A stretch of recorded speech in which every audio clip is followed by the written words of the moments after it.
welcome to Cigar Nerds Podcast. I'm your host, Smoking Joe. I'm Brad Jackson.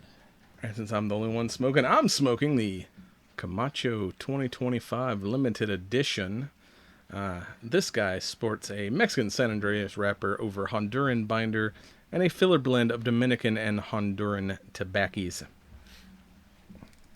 There's been several Camachos that I've been a fan of, but that's kind of one brand, like... Camacho Man Randy Savage. Now they should, actually, if they haven't already, come out with a Slim Jim cigar. Or what was the other... President Camacho Macho or whatever from Idiocracy. Yes. There's a lot of branding opportunities there. Why don't we do that? Because we don't have enough subscribers. No one wants to, brand market us. That could all change with our direct marketing approach. We need to get more famous. Then we'll get to go to famous YouTuber Rain J's and stuff. That'd be sweet. Well, with your shooting paralysis, my paralysis, not paralysis. Jesus. Well, that's it. My MC career is done. Oh, paralysis analysis. I mean, there's a new line for your DJ. Paralysis analysis. All right. There you go. Oh. So anyway, speaking of branding, this week we're talking about Season 2 of Peacemaker. And if you need to fight off imps from another dimension, you should call in the Strike Force, strikeforceenergy.com. Use your promo code SCARNERDS for 20% off your order. They come in tiny little tin pouches. It's easier to, go through interdimensional gateways with them.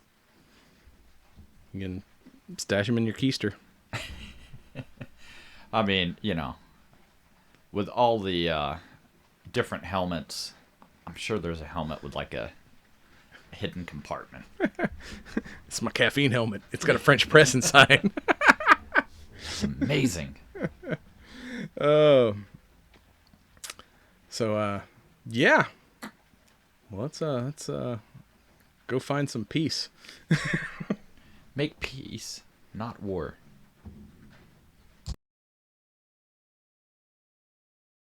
And welcome back. We're gonna get peaceful. We're gonna talk about a little bit of peace. I mean, I will say that this season really kind of opened the doors for me, as far as Cena's acting abilities and that sort of thing. It was kind of interesting, just... It's definitely different than Season 1. Yeah, it went from just being a standard comedy to now you have, sort of your emotional moments and things, but then it's like, hey, the boys have been successful. What a Peacemaker. We gave him an R rating. Yes. Season 1, yeah, it had some shocking things and violence, but we got a fucking orgy in episode 1. That was unexpected. Right off the rip, just, oh, okay, well, this is happening. Before we get into too many details. I will say that, I think I understand where James Gunn was going. I think that he's probably a real Steel Panther fan because, not only did we get, that song there toward the next to last episode, or maybe it was the final episode, but, that wasn't whole... the themes, because the theme song from the first season, wasn't that a Steel Panther song? I don't remember now. Because the dance sequence from this one is a different song. But yeah, it's James Gunn's been doing that ever since he Guardians of the Galaxy. Music is important for the storytelling, and even because I originally watched this when week to week when it was coming out that way, And he would post on his Instagram, like, basically like a playlist before the episode came out. Like, these are the songs that thematically are important for this episode. And as like a teaser, like, can you guess what's going to happen this episode based on these, like, 3 or 4 songs? I kind of like that, like, especially as much as I love music and stuff. But yeah, that first episode, if you remember the video, Party Like It's the End of the World, and Steel Panther had all those celebrities, and it was just straight debauchery, and I was like, I think I see where he was going with that. And the thing too is, like, the way he shot that, I didn't know if it was real or not. Because, episode 1, you get, Peacemaker is like, we ended season 1 with, like, we saved the world from aliens, and he expects to be treated as, like, a hero. And then he goes on, in addition, to join the Justice Gang. If you've watched the last, whatever, the new James Gunn Superman movie, that's like kind of like the new Justice League, which is, like a corporate sponsored Justice League. So that's kind of why I felt a little bit out of the loop then. Yeah, because if you watch, which I didn't watch it in theaters, but it's on HBO Max now, so I watched the new Superman. They don't have the Justice League mentioned yet. But there's this other group of superheroes that is being financed by Max Lord. It's like an industrialist that's like, I'm gonna sponsor a superhero group, to do good in the side. So it's like Green Lantern, but it's not your traditional like Hal Jordan Green Lantern. It's Guy something other. He's kind of the dick of the Lantern universe, played by Nathan Fillion, and Hawk Girl. And Mr. Terrific, who's like basically a genius guy, builds like a lot of tech and orbs and shit. So yeah, that's who he's auditioning to join in that kind of first. And then they just make fun of him the whole time because they don't realize the microphone, when they cut it off, it keeps broadcasting. And I love that joke that when he walks up to the interview, you see a girl dressed in a rabbit suit like just like run out crying, and then like he's like, "Am I supposed to be hearing y'all talk?" He's like, "What do you say?" He's like, "Yeah, he said I suck dick, and then y'all have been talking about popcorn in your asses or whatnot." And he's like, "Can you hear me now? Yeah? Can you hear me?" He's like, "Fuck. God damn it." He just gets out there and like, he's like, "How long has that been going on?" He's like, "Oh, it's been going on the whole day." Like, "Damn it, why didn't anybody tell me?" He's like, "Oh my God, how many times did I talk about that rabbit chick's freaking camel toe?" At least 30 times. Like, yeah. No wonder she ran out crying. Oh, yeah, that's why you don't, hire your security guys to do your, audio engineering, I suppose. But, But then he goes and has a moment with Hardcore and tries to, like, because apparently, which we don't get to see what happened until later, that he's like, the thing that happened on the party boat. And she's like, "No, that was meaningless. Nothing happened on the party boat." And he's like, after his disappointment of not getting treated like the hero he thinks he is, and then also the girl he's got a crush on telling him, like, "Bro, it's never going to happen. I was just drunk." He goes home and cracks open a bag of drugs that just says, like, for special occasion.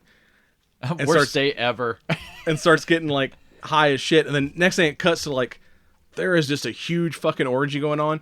But he's the only one that's not naked. He's still, like, fully clothed. So, like, I'm like, is this actually happening, or is this just a really bad drug trip and he's like imagining all this?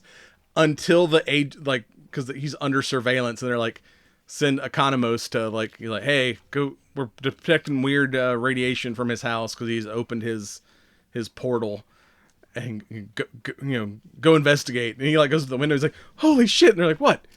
Something weird? If a bunch of people having sex is weird, then yeah." I was like, "Oh shit, this is really happening." Because this is the way he's shot. Like I said, he's like fully clothed. He's not participating in the orgy. He's just kind of high as shit while there's all these people like, going on all that. And I'm like, this has got to be just a weird drug trip. And then like, once the agents come up and peek in the window, like, "Holy shit, there's a ton of naked people in here." I'm like, "Oh damn, this is really, really happening." It's one of those things where, he was too high to even be able to participate, and maybe he likes being a little bit of a cuck. He's like, I want to orchestrate the orgy. I don't want to participate in the orgy. I want to be a good host.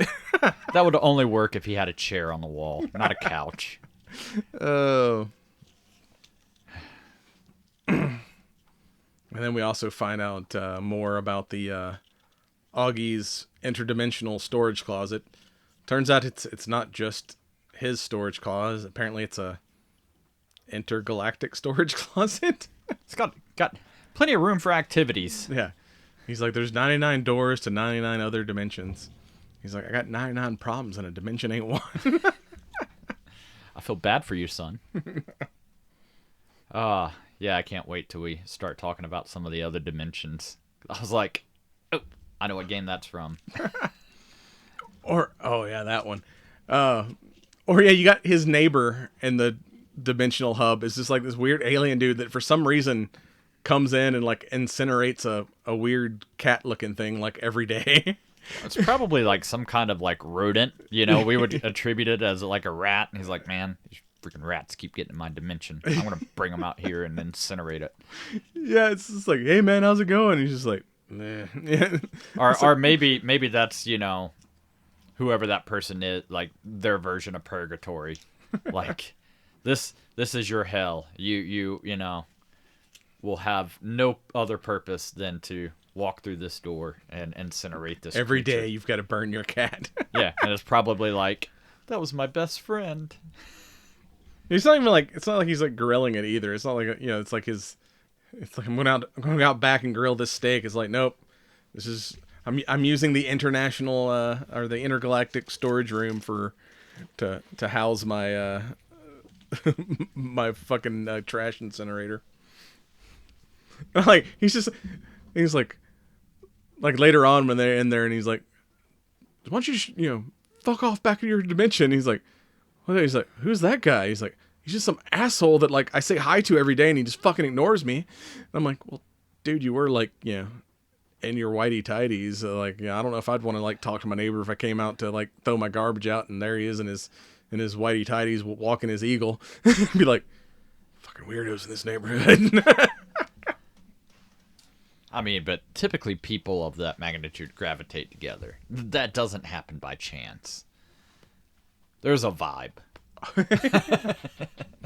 He's like, I didn't put a pineapple on my alien door. Fuck off, dude. Oh.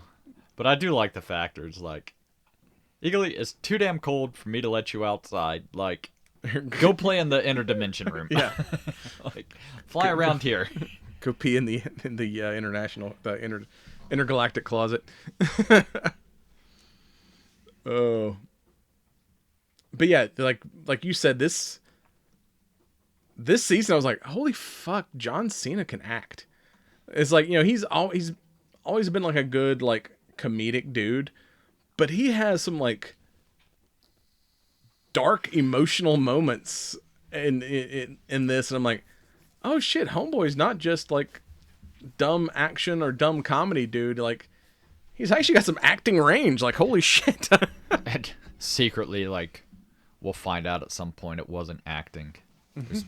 Like, no, I'm going through some shit. This isn't acting. This is real fucking life right now. I don't know if you watch some of those like behind the scenes stuff at the end. I kind of got confused by it a little bit because I didn't realize like every episode sort of had that, and because like the episode would wrap, credits would start rolling, and I'd be like, all right, well, yeah, you hit the like play next episode button. Yeah, and then I'm like, I didn't do that for an episode because I went to piss or something, and I was like, wait, did I miss something? I'm like trying to rewind, like did things end abruptly? What is this? And no, it was like just about every episode there are, I don't even know, it was like every episode there would be like a little like tag at the end with kind of Gunn discussing some of like the making of stuff from like those episodes. And one of the things he said, he's like, I love taking like something that's just like a little throwaway thing in one project and making it like a huge thing in another project. So he's like, like in season 1 we just had like, Augie's got this interdimensional storage closet that he keeps his like gear and shit in. And then I made it like the center of this season. So if we get another season, the weird alien dude that burns a cat every day is going to be something huge in an upcoming story. That might be the little throwaway thing that becomes huge in the next. Secretly, like that person's name is just, Devastator or some shit, and it just, devours galaxies. Like that little creature is like and What if? some multiverse somewhere. Like, No, we'll get to it at when we get to that point. But the supposedly abandoned planet that they're going to use as a prison. What if it's that guy's planet? He's like, fucking, he's just there, and all of a sudden, like, fucking alien dude shows up and be like, bro, what the fuck are you doing here? Because we never see what's inside his door. We just see him coming out burning cats. What if, like, that's how he gets out? It's like, hey, buddy, sorry I've been a dick to you. or just turns into being a Chinese restaurant, and they're like, the rumors are true. Oh.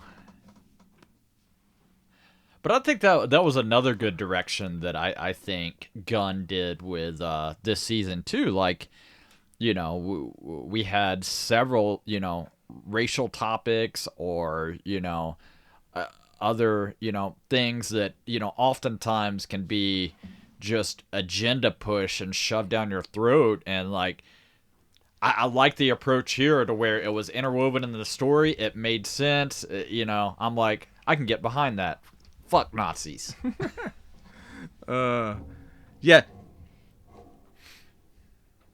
The reveal that, because, all right, so while he's walking his eagle, if that's how you would refer to that, he finds a door that has Peacemaker helmets sitting out front, and it's like, this is weird.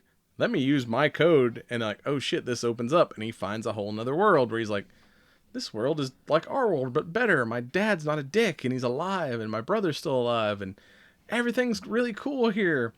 And then you're like, it's a little bit too cool. And then the ultimate reveal is that it's like Earth X, which in the DC multiverse, that's the Earth where the Nazis won. And like, I just love how hardcore it's like, hey, dude, you didn't notice like the copies of Mein Kampf, sitting on everybody's desk? It's like, I didn't get muscles like this if I read. Giant ass mural of Hitler. Well, yeah, you know what? That one's on me. I probably should have noticed that. She's like, do you not notice Mein Kampf on everyone's desk? It's like, dude, I don't have biceps like this from reading. She's like, well, what about the giant Hitler mural? Yeah, I probably should have noticed that one. That one's on me. But yeah, going back and rewatching it, like, I was like, oh yeah, like watching it week to week, I didn't really notice it other than it's like, everything here is too clean. There's going to be something fucked up about this. But then you go back and you're like, oh yeah, there's no like people of color in any of any race. Like everybody's white. Well, I mean, like, there was, but it's like, you just see her running and this mass of people chasing after her. I'm like, but yeah, before they like, his buddies come to that Earth to try to like bring him back. Yeah, it's like the previous times when he's been visiting, it's like, oh yeah, everybody's white. Like I didn't realize that until like the second time I watched it, and I'm like, knowing what was coming, and then I'm like, oh yeah, I probably should have noticed that. Oh. It was a great moment of, being aware of one's surrounding. I should have noticed the Hitler mural. If it's too good to be true, it is. You are in the wrong dimension. I think that was also a good tagline of, you can't just run and escape your problems. You might end up on Nazi Earth.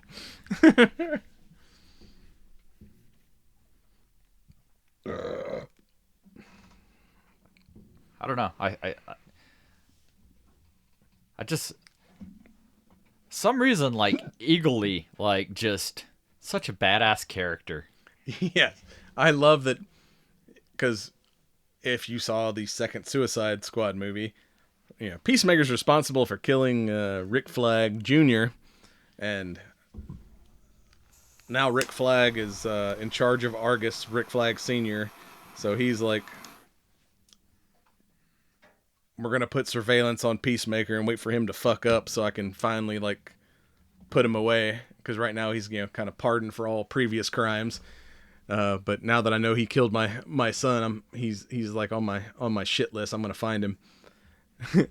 So then he sends the team and like, all right, we don't really trust Economist not to like, so like we're just gonna like spy on him when they go to a party. Like we'll team will sneak in there and like search his house, but like Eagly's there, and fucking Eagly fucks some shit up. Oh, yeah, I was dude. like, hell yeah.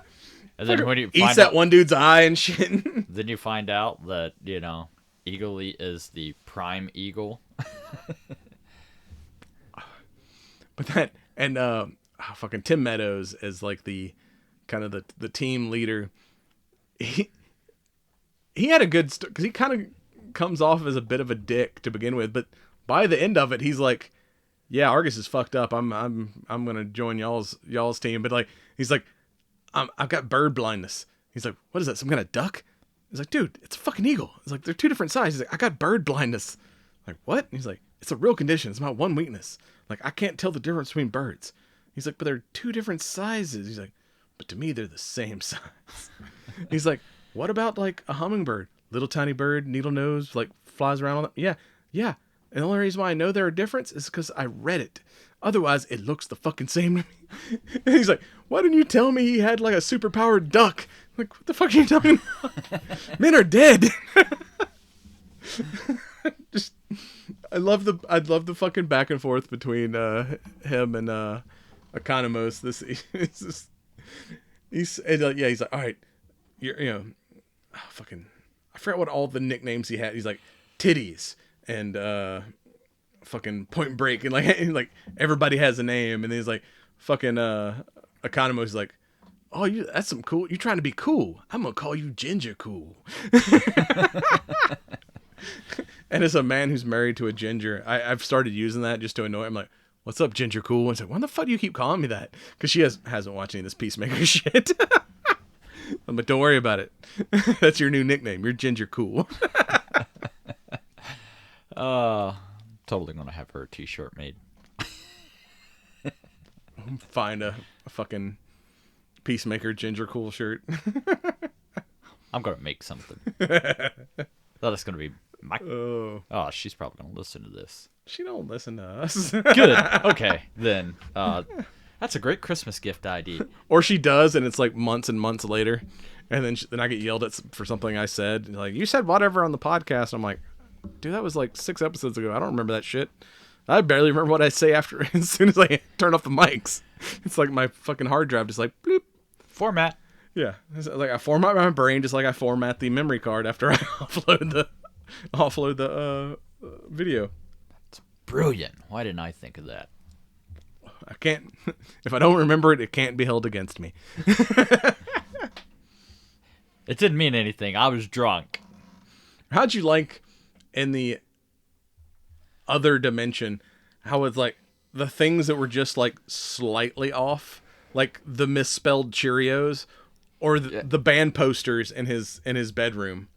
Did you read those? I didn't read, like, the Cheerios stood out because he made a comment about them. But I didn't notice it till the second time, because I rewatched, because like I said, it's been a couple weeks since I watched. I was like rewatching a few of the episodes, and all the band posters in his bedroom, they're slightly off. Like there's a Def Leppard poster, but instead of "pour some sugar on me," it says "pour some honey on me." Like they're all like maybe off by like one word or one letter. It's like the Hanoi Rocks is like, it's like spelled with an X or something. Yeah. It's like just this little differences. Something's not right here. It's like when you buy like freaking Knockoff generic. like bootlegs at the fucking flea market. It's like, does Def Leppard have like 2 E's? It's not Def Leppard. Yeah, it's like the fucking Wish.com knockoff shit of a universe. It's Temu. Yeah. It's what I imagine Temu being. I've yet to order anything from there. Yeah, you could.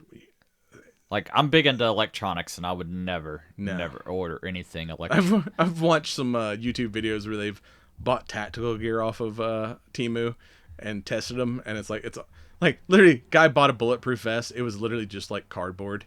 It was like there was no Kevlar in it at all. It was like we just put a book inside this plate carrier. I just don't understand people that are like, well, it was too good of a deal to pass up, and it's like, man, nobody ever taught you that if it's too good to be true, it probably is.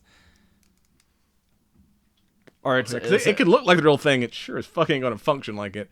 Or if it does, it's not going to function as long.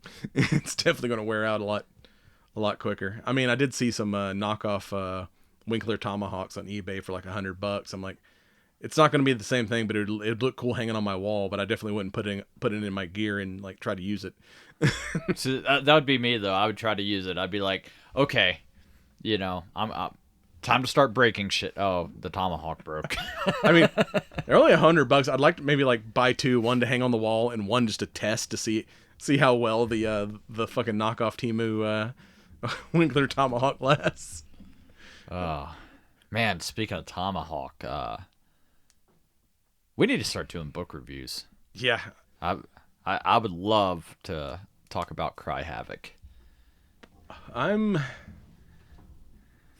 3/4 of the way. I'm like 350 in. So I got another I should finish it this week if I get some time. So maybe we'll instead of, I don't know if we could do a full hour, but maybe we'll do, instead of a skip science and do a blow and smoke book review. Cause yeah, that shit's pretty, I kind of want to listen to cause I've got the hardback, but once I'm done reading, I want to go back and listen to the audiobooks. I know in my head I'm not pronouncing any of that Vietnamese shit correctly. So I want to see what it actually what those words actually are. Because I know what I'm saying in my head is definitely the wrong pronunciation. Vietnamese is not one of my accents that I do. But highly recommend. Oh yeah, you brought up tomahawks. That's how we got on this topic. It's your fault. But the action sequences in this season 2 have been good. Like because to back it up off Peacemaker for a second, Hardcourt, she lost her job and got blackballed because no 3-letter agency's taking her. Yeah, because at the end of season 1, Abadeo kind of puts all the information out, and Waller gets in trouble, and she kind of blames Hardcourt, and so she's been blackballed, and she's one of those people that's like, my entire identity is my career, and I can't do what I'm. It's not because I had to touch this once I got out of law enforcement. It's not PTSD, it's lack of PTSD, where it's like I'm so used to operating at a level where I'm constantly stressed out that now that I don't have like life-threatening shit to deal with, that I'm like, I fucking miss it, and I don't know how to like relax and be a normal person. And she's like, I gotta have violence to feel things. So she like goes to like random biker bars and starts talking shit till she gets into gets the shit kicked out of her. But before she gets like fucking kicked in the face, like she was beating ass there for a minute. Like she could definitely like be like the next, like action star chick. I mean, she could definitely be like, Ana de Armas did a real good job of becoming the action chick in Ballerina. Fucking she could definitely pull it off, being whatever Jennifer Holland being like an action person now, because I mean those sequences of her like fighting were badass. Yeah, I mean there's definitely a lot of characters in this episode that I mean, not to diminish Peacemaker's success or anything like that, but I mean, dude, several of them I think are big screen worthy. Yeah.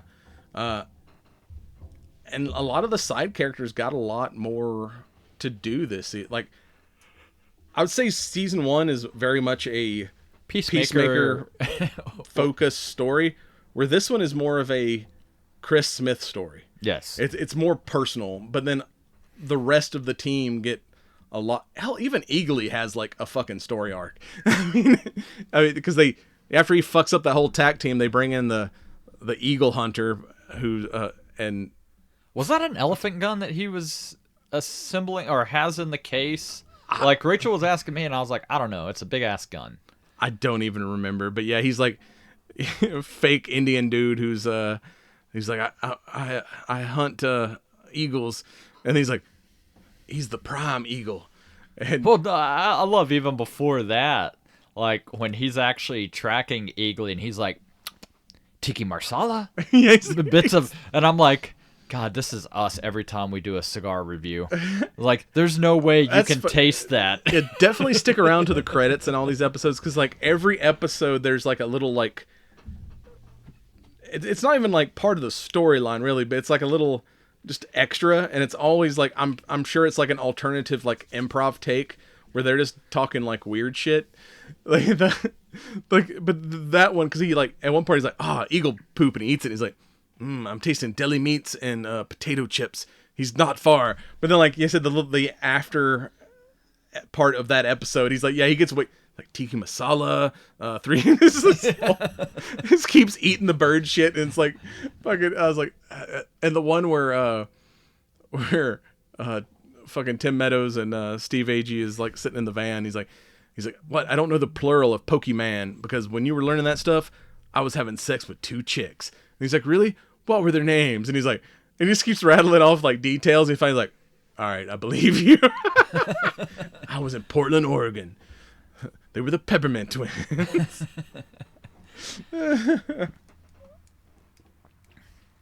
Yeah, I think at that point is where I got confused. I was like, is this an outtake? Like I said, I'd walk to the restroom and I'm like, came back and it's tiki marsala, and I'm like, what? Yeah, each episode has these like this weird like tacked on the bits that alternative takes or whatever, but they're some of them are freaking hilarious. Yeah, that one with him eating bird shit. But then like later on, he's like, Peacemaker has to flee his house, and he sets up the doorway in a hunting cabin, but the bird killer is like planning to take down. He's like, no, he must be the prime eagle. He controls all the other eagles, and you're like, this dude's fucking crazy. But then one scene goes to like literally like eagerly call. He shoots one bird, and it turns out to be the wrong eagle, and like eagerly summons like all these eagles, and he's like fucking turns into this like flaming like eagle symbol. It's like, oh shit, that dude wasn't crazy. Eagly is the prime eagle. And he just like fucking summons an army of eagles to like eat the dude. I'm like, okay, that's fucking cool. I kind of like that little skit, like just the way like it's a fucking eagle, but you give it so much personality, like that little coyote or whatever like goes to steal that poisoned rat, and it's like, no, that's mine, I'm gonna stare you down and blah blah blah. And it's like, oh, now you're vomiting profusely and you're dead. Glad I didn't eat the rat. Oh. But yeah, back to like talking about the action sequences this season. When he's in the alternate dimension and the Sons of Liberty, which he at the time thinks they're a terrorist group, turns out they're actually the Resistance. But he doesn't know that at the time. But yeah, that whole like him like no suit, no weapons, like goes in there and like fucks shit up, and is like, hell yeah. He fucking pulls the John Wick, stabs the dude with the pencils. Yes. And then beats the other guy to death with a freaking copy machine.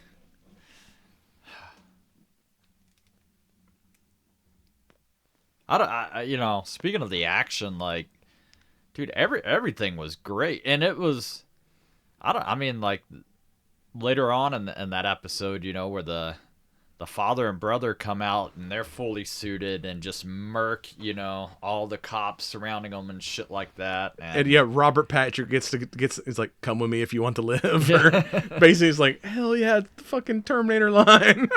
Like, there were so many like subtle nods to other franchises and films and stuff like that. I was just like, in the kaiju battle. Which, yes. That kaiju is in the Superman movie. So apparently, that dimension also has a kaiju problem. I can see it. We're a little bit too soon to talk about the end segment, because speaking of which, I watched the Splinter Cell animated series, and he has a dog in it, and his dog's named Kaiju. That's an awesome name. And is it like a little tiny chihuahua? No, it's like a German Shepherd. That makes way too much sense. The only weird thing about watching that was it's not. It's not voice acted by. No, it's not Michael. I'm so used to because Michael Ironside's been doing the voice of that forever, but it's Liv Schreiber, dude from first Scream movie. He voices, and it's like an older. What the hell's that dude's name? Is it Frank? The main guy from Splinter Cell. I'm gonna brain fart. Oh. But basically, he's like an old retired guy, and he has to come out of retirement to like help a new agent that's gotten into some shit.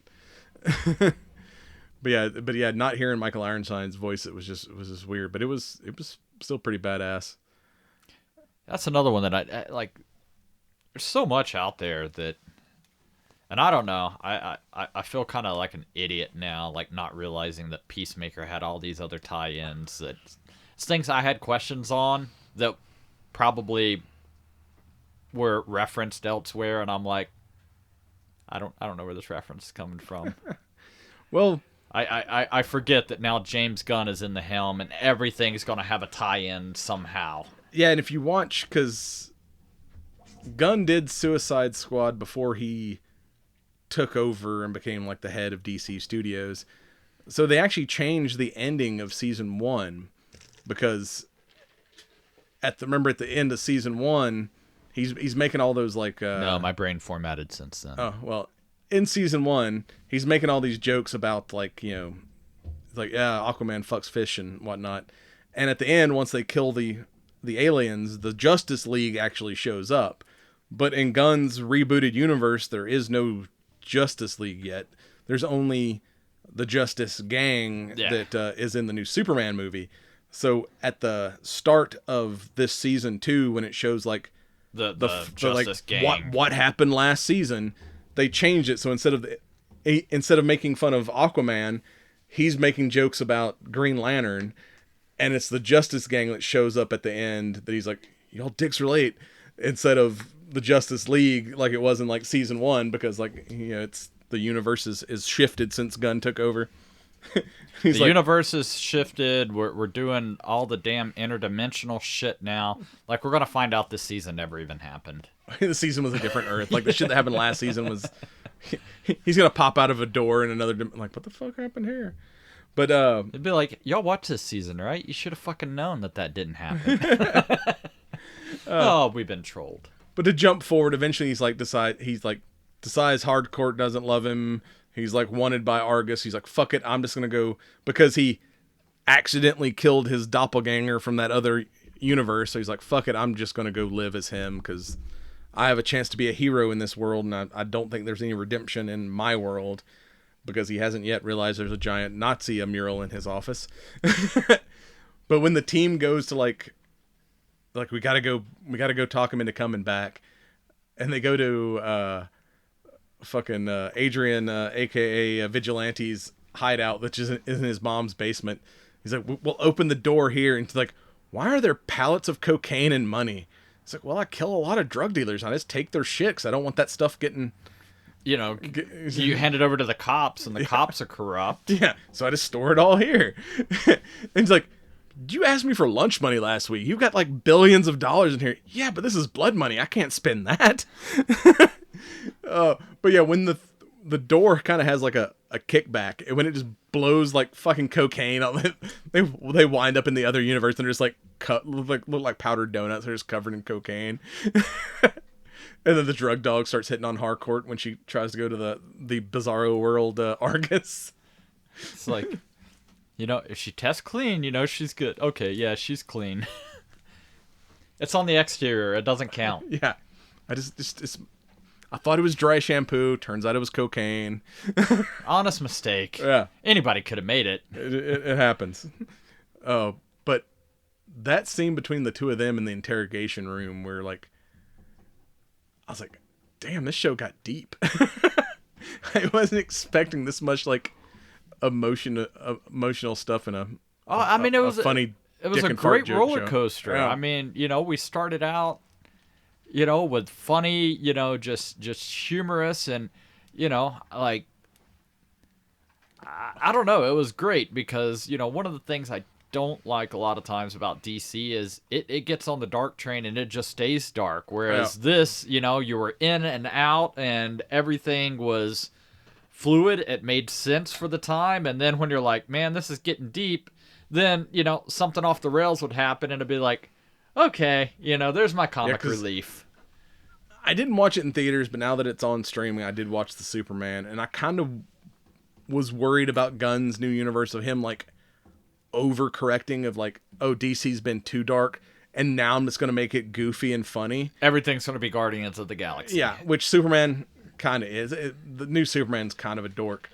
But this, I'm like, oh, no, he can kind of weave in and out of that. He's dark when he needs to be dark and funny when he needs to be funny. I'm like, so maybe the rest of the new DC universe won't be too bad. And the Superman, it was fun. It was definitely way more lighthearted than the last Supermans we got, but it was almost a little too lighthearted at times. Yeah. Where I'm like, Superman's kind of a Boy Scout, but this dude's like fucking goofy. So I'm assuming this is where the character that they end up, you know, pulling out of jail to be able to track the portals and shit like that. Yeah, because in that world, Lex Luthor basically, they don't know he's a bad guy yet, and he's like, oh, like, you're having a problem with metahumans, I've got a solution. Like, Superman basically stopped a civil war in another country, and they're like, you can't do that, that's against the law, you can't, like, he's like, I'm not representing America, I'm representing myself, and people were dying, so they end up arresting Superman. Well, Lex Luthor has this, like, basically an interdimensional portal, but it's not as good as the one Peacemaker has. It's kind of janky, and it starts, like, falling apart. It's got a wobble. Yeah. So he's using that as a prison to hold metahumans, and that's kind of where Rick Flag gets the idea of, like, we're going to take this Peacemaker portal, and we're going to find another universe that's empty, and I'm going to jail all the fucking metahumans on this, like, basically space Alcatraz. So it's like, it's a planet, they can grow food, they can, it's not like a hellscape, like, it should be nice. We're going to make this our inescapable prison. But before we get into that, because we're running low on time, so I definitely want to cover that when they're going through all the different worlds. When Vigilante finds Vigilante 2.0 and they realize, oh shit, we're in, like, Nazi Earth. When those two come in to, like, save everybody, I'm like, fucking Adrian's kind of a badass. I mean, They made him, like, autistic as fuck this season. I mean, he was kind of dumb last season. Like, oh no, he's just an autistic kid.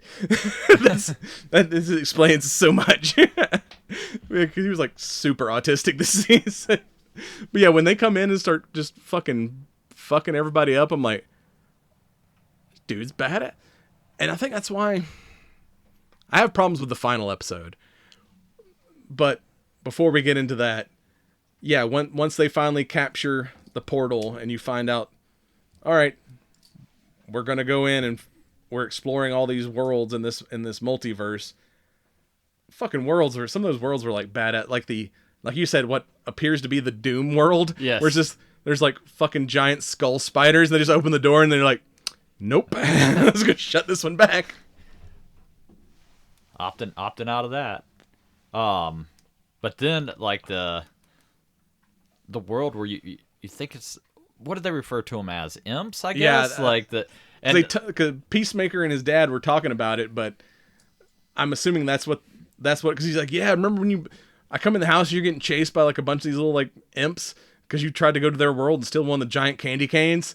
And it's like, you're like, oh, this is like fucking Candyland. And then all of a sudden those little creatures start coming out and they're like little piranha fuckers. Yeah. And eats, like, the one dude. And it's like they're all joking and like, it's funny, let's make fun of the other teammate guy. And then all of a sudden dude gets his face eaten off by an imp. They're trying to pull the other guy, and the little imp's like, haha, I got a razor blade. You idiots, use a steel cable or something. But that guy they busted out of prison was one of Lex Luthor's tech guys that was running his portal machines that kind of fell apart. Like, there were certain things like that I was like, okay, like, haven't seen but I have a feeling this probably happened. So a in lot of another those people thing. those people that Rick brought in to run the machinery are people that worked for Lex in the Superman movie. It all makes sense. And I saw one theory online that it kind of has, now that I've watched it again, it's kind of got some credence, because did you notice that Rick's personality kind of changes like halfway through? Yes. It's all about vengeance, and then it becomes like like all about this portal prison plan. Yep. And then even one point when Amelia goes to talk to him, he's like, "Hey, Rick," and he's like, "What?" And she's like, "You told me to call you Rick." "Oh yeah, I forgot about that." There's a fan theory that that at some point Rick Flag, when he started fucking around with Lex Luthor, got replaced. That he's actually Clayface. That makes sense. Like it's got some substance. Because I don't know if it's just like he got access to this thing and it's like he got obsessed with it, but yeah, it's almost like his personality changes at a certain point in the series, and I'm like, I wonder if we're gonna find out that that's not Rick Flag anymore. That's Lex is puppeteering this thing and got.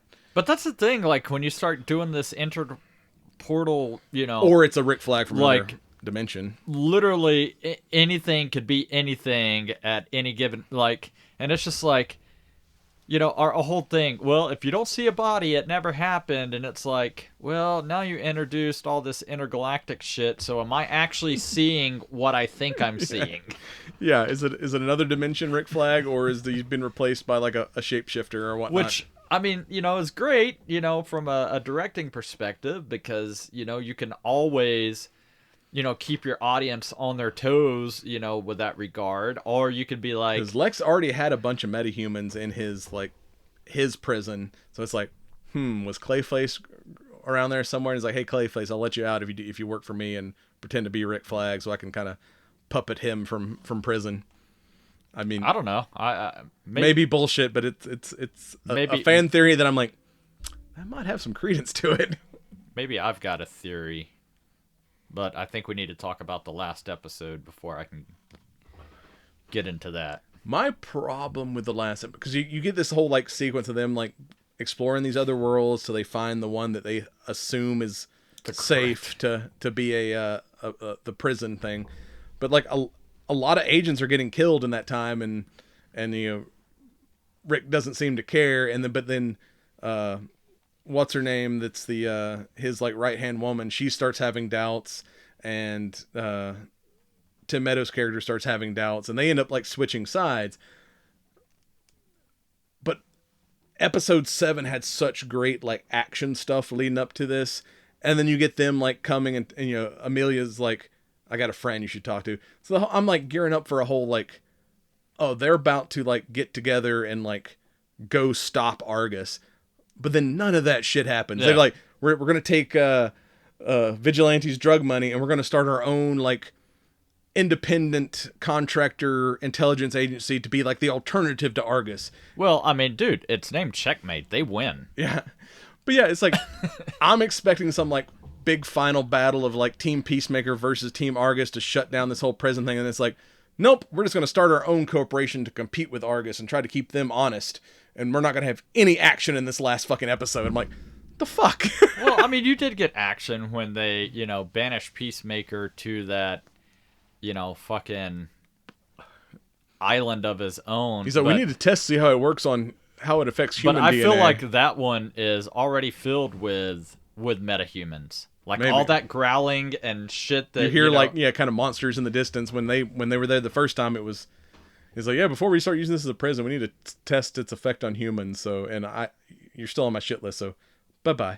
Or, I figure maybe we'll get a rescue sequence. No, it's nothing. Like, we start Checkmate, fucking Amelia and Peacemaker start dating finally, and we get the flashback of what happened on the party bus as our party boat. He's like, oh, there's like one of these bands that I love is playing on, like, we should go to that concert. And then they end up like, she ends up kissing him, and then it gets awkward. And she like runs away, and so this whole thing where he's like, "I'm catching feelings." Did that mean anything? And finally, he's like, "You dumbass! It meant everything to me." And you're like, "Yay! Like she actually likes me." And then like you think he's gonna have the happy ending, and then like Rick Flag's like, "Nope, you're going to space jail."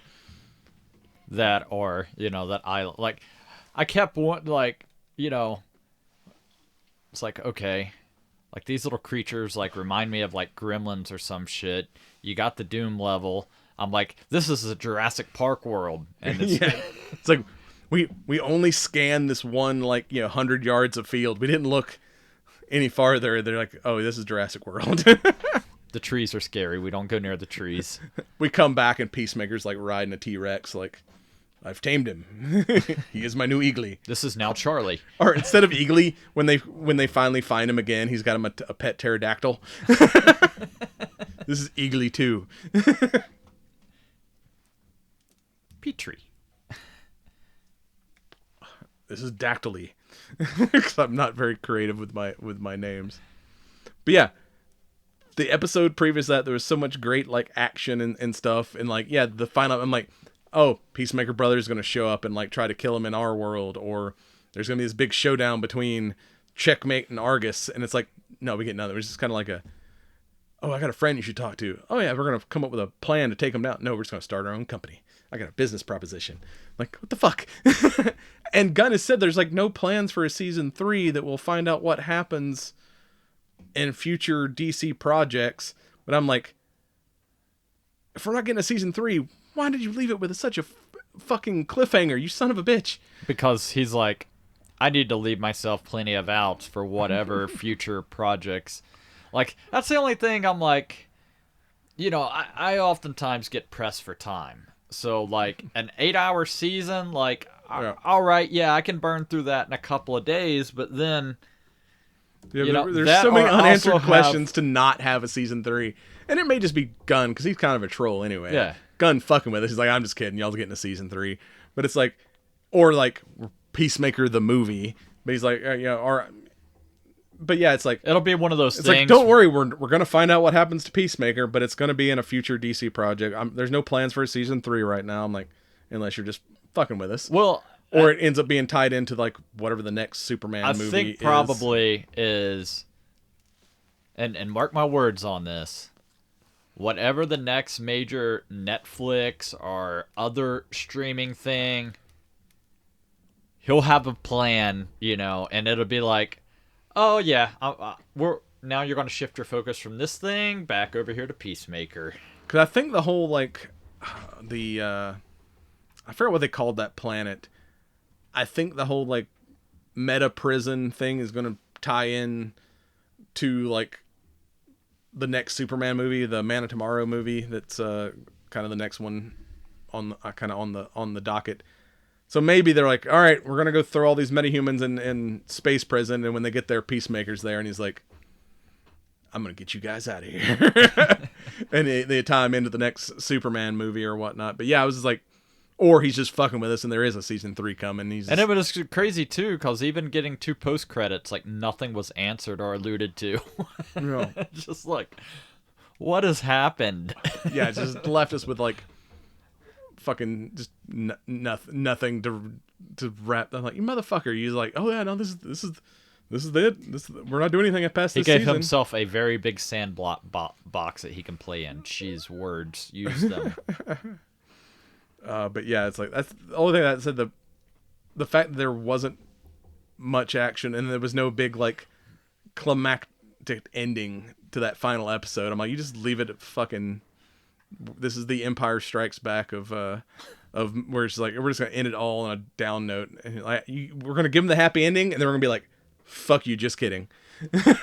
How long ago had Peacemaker come out? It's been a couple weeks since the final episode. Since the government shut down? Maybe. That's what happens. The government shuts down and fucking they're like, well, I guess we're letting you out of we can't afford to keep you in the space prison now. That's how it wraps up. That's it. Or what about side tangent when she tries to first start her security company before they come up with this whole checkmate thing, which is a thing in the DC universe. She puts the ad in that like mercenary magazine, and some dude like she thinks he's like trying to hire her, and it's like obviously they think she's a prostitute.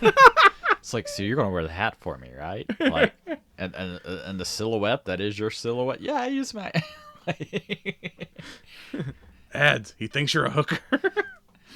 What? Flashback to the days of Craigslist. But yeah, in that whole like feel good, we're starting a new company sequence.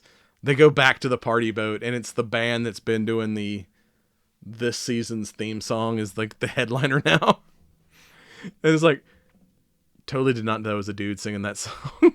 I totally thought, like, just hearing the song and the intro with the whole new like dance sequence, I'm like, oh, I thought that was a chick. And then I see the band, I'm like, nope, not a chick. Weird. That guy's got a really high voice. I don't know. Fucking mad talent. Whatever. Yeah. You know? Better than my voice. I could sing, but you would send an eagle after me. Oh. Somebody peck a hole in his throat so he just whistles.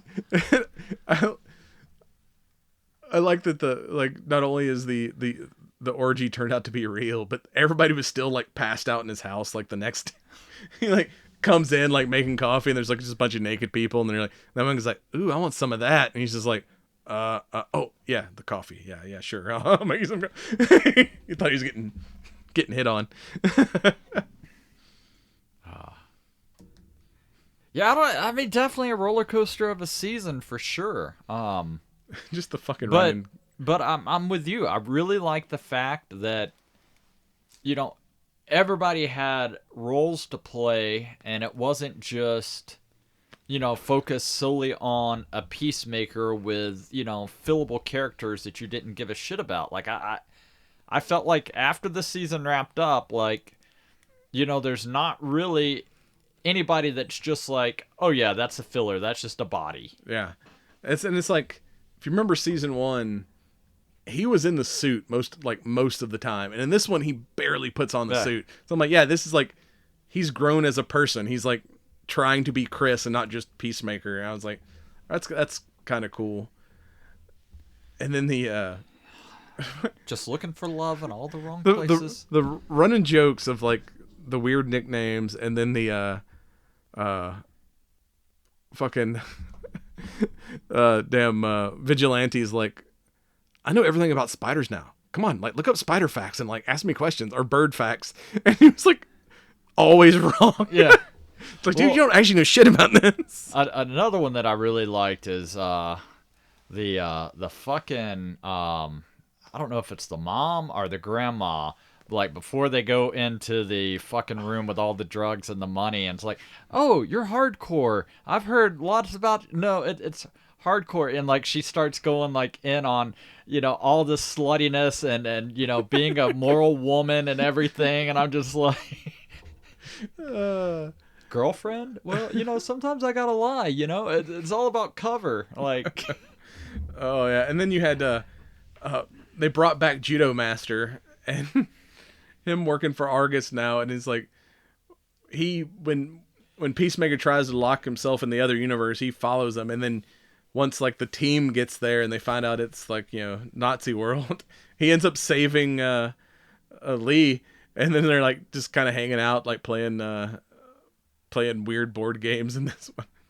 And it's like, he's actually turns out to be a halfway decent dude, and when they show up and he's like, yeah, you know, here, y'all can have the interdimensional gate. Like these guys came in to like convince me to give it up to you guys, and you know, none of you shouldn't charge them with anything. This is all on me. And like they look at Judo Master's like, is this right? And he's like, yeah, that's how it happened. Like, so he could have fucked him right then, but he's like, actually a halfway decent dude for a violent little man who likes Cheetos. Well, speaking of that, bro's like always snacking. I just need you to stop trying to fuck my heart in the ass, okay? Like, what a fucking great close. Oh.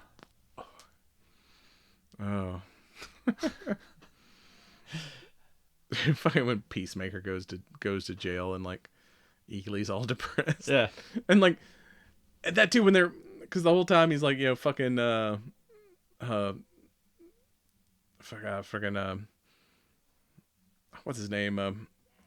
Ginger Cool is like fighting with the damn bird the whole time and trying to act like he doesn't give a shit. And then, like, at the end, he's like, cleaning Eagly's claws, and Eagly actually gives him the hug. Little eagle hug. And it's like, aw.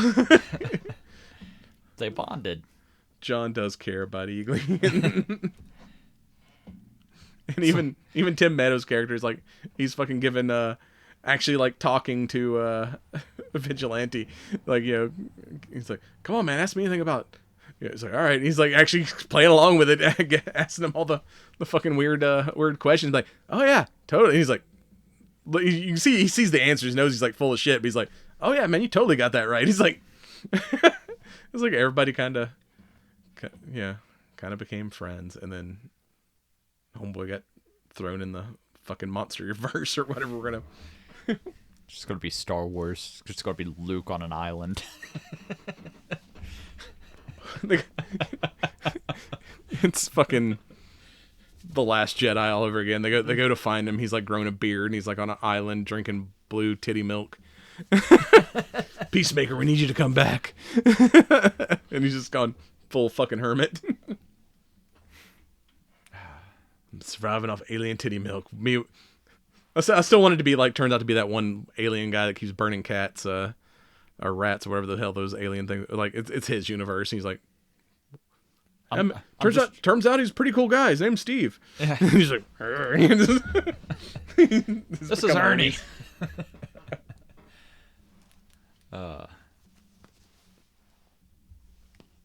And the Nazi universe Peacemaker, his personal clothes. He's like, why does everything I wear look like a Kardashian's couch? And they're like, what's a Kardashian? He's like, this is the best universe. There's no Kardashians here. And the fucking peace cycle. I was like, I think it's bad. I was like, I want a fucking peace cycle. I can glue you some components to make you look like you have a peace cycle. Surprised we haven't seen one around Dragon Con. It came out too late before it was too close to Dragon Con.